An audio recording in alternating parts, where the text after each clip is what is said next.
রাজবাড়ীতে মানববন্ধন ও বিক্ষোভ শেষে পুলিশের এসআই সাব্বির হোসেনের উপর হামলার ঘটনা ঘটেছে। আহত এসআইকে উদ্ধার করে রাজবাড়ী সদর হাসপাতালে ভর্তি করা হয়েছে।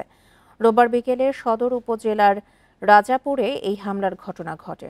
স্থানীয়দের অভিযোগ, শুক্রবার সন্ধ্যায় সালিশের কথা বলে রাজাপুর গ্রামের রুপল শেখ নামে যুবককে পিটিয়ে হত্যা করে স্থানীয় শামসুদ্দিন বিশ্বাসের অনুসারীরা। এ ঘটনায় রোববার বিকেলে হত্যাকারীদের বিচার দাবিতে মানববন্ধন করে পরিবার ও স্থানীয়রা। পরে বিক্ষোভ মিছিল নিয়ে অভিযুক্ত শামসুদ্দিনের বাড়ির সামনে গেলে মামলার তদন্তকারী কর্মকর্তা এসআই সাব্বিরের সাথে বিক্ষুব্ধদের কথা কাটাকাটি হয়। পরে উত্তেজিত জনতা তার উপর হামলা চালায়। ভাঙচুর করা হয় শামসুদ্দিনের বাড়ি। খবর পেয়ে পুলিশ গিয়ে পরিস্থিতি নিয়ন্ত্রণে আনে।